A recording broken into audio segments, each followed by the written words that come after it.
I never thought my birthday party would end with my slapping me across the front of all our friends and family, but it did.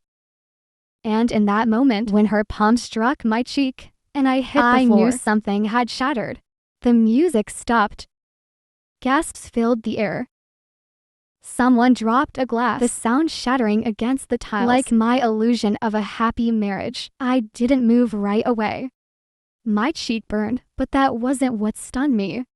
It was the look in her eyes just before she struck me. Cold. Absolute. Like she had just decided I was no longer her husband. Disgusting. Something she needed to destroy. She turned sharply, ready to walk away, leaving me humiliated on the ground.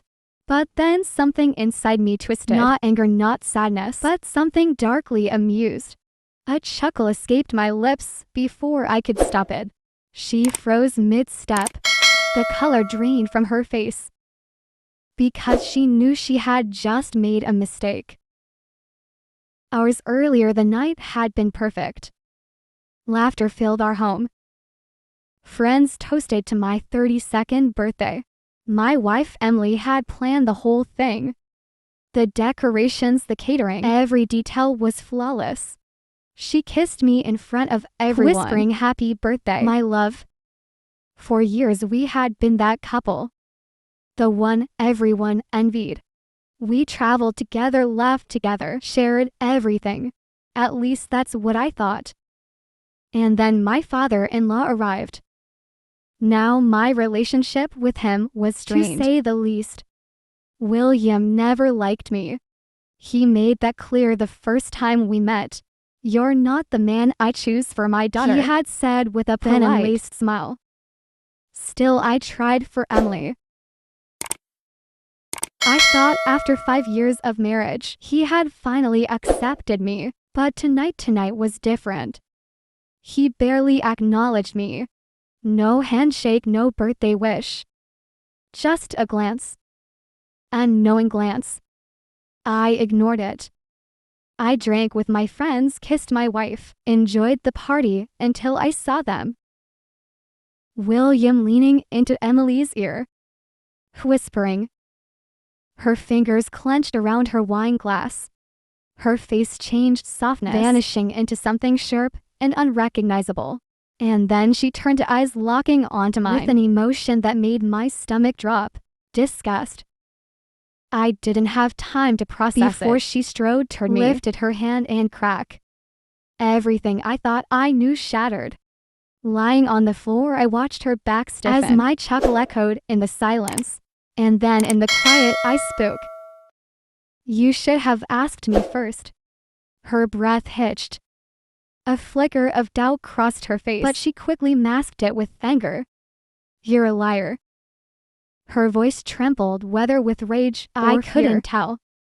I slowly stood, ignoring the murmurs around us. Am I? I tilted my head, keeping my voice calm, controlled. What exactly did he tell you, Emily? Her jaw clenched. That you, she swallowed hard. That you cheated on me. A collective gasp. My friend shifted uncomfortably. Eyes darted between us. I stared at her, my pulse slow, steady. There it is. William stood behind her, arms crossed, eyes gleaming with triumph. It was almost impressive how quickly she believed him, how effortlessly he had poisoned her against me. I exhaled, shaking my head. And you believed him just like that? She flinched. He showed me proof. Proof. Fabricated, no doubt. William was powerful, wealthy. He had connections.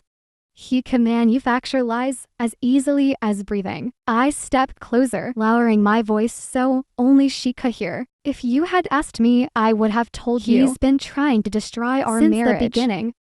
Her breath hitched. You're lying. But she wasn't so sure anymore. And then the real blow. I turned, locking eyes with William. You must be so disappointed. You thought she'd leave me immediately. I smiled. You underestimated me. For the first time, a flicker of uncertainty crossed his face.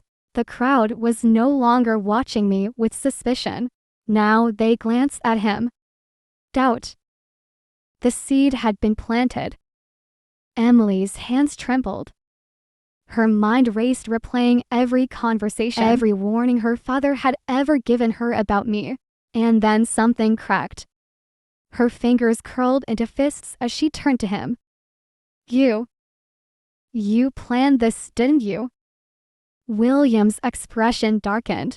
Emily, don't be foolish. Her voice was hoarse. She looked at me for the first time since she slapped me. You didn't even ask him, Em, I whispered. Guilt flickered across her face. William scoffed. Don't let him manipulate you.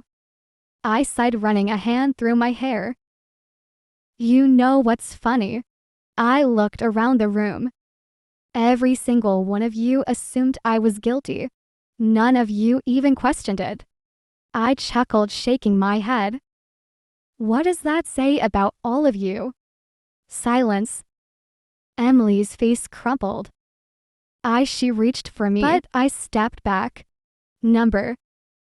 My voice was calm, final. Her eyes filled with tears. I made a mistake. I smiled sadly. Yes, you did. The party was over. As I turned to leave, I felt William's glare burning into my back. You won't win, he muttered. I glanced at him over my shoulder. I already have. Emily would never look at him the same way again.